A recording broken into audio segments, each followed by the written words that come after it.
แรงงานและสวัสดิการสังคมแขวง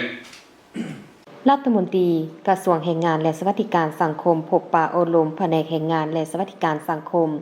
ในตอนเช้าของวันที่5 กุมภาพันธ์ 2026 นี้ที่ห้องประชุมชั้น 3 สำนักงานองค์การปกครองแขวงพงศรีท่านโพไซสัญญาสรกรรมการศูนย์กลางภาครัฐมนตรีกระทรวงแรงงานและสวัสดิการสังคมพร้อมคณะได้พบปะอบรมพนักงานแผนกแรงงานและสวัสดิการสังคมแขวงพงศรีโดยได้รับการต้อนรับจากท่านดร.บุญสาลีจิตพรกรรมการภาคแขวงหัวหน้าแผนกแรงงานและสวัสดิการสังคมแขวงพงศรีพร้อมคณะและพนักงานภายในแผนกแรงงานและสวัสดิการสังคมแขวงพงศรีโอกาสนี้ท่านดร.บุญสาลีจิตพรกรรมการภาคแขวงหัวหน้าแผนกแรงงานและสวัสดิการสังคมแขวงพงศรีได้รายงานสภาพการจัดตั้งปฏิบัติเวียกงานของแผนกแรงงานและสวัสดิการสังคมพงศรี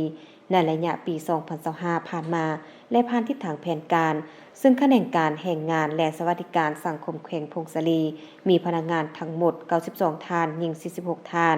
การจัดตั้งปฏิบัติ 5 ตัวชี้วัดของแขนงการแรงงานและสวัสดิการสังคมแขวงพงศรีในระยะ 1 ปีผ่านมา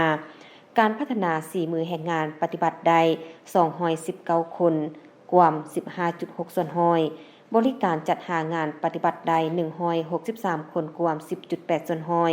ขยายอัตราปกคลุมประกันสังคมปฏิบัติใด621กว่า 143.8 ส่วนห้อยปฏิบัตินโยบายต่อผู้ที่มีผลงานปฏิบัติใด381กว่า 254 ส่วนห้อยส่วนการเก็บกู้ระเบิดบ่ทันแตกออกจากเขตการผลิตแม่นอย่างบ่ทันได้จัดตั้งปฏิบัติพร้อมกันนั้นทางบรรดากลุ่มของกระทรวงแรงงานและสวัสดิการสังคมได้มีความเห็นแลกเปลี่ยนซึ่งกันและกัน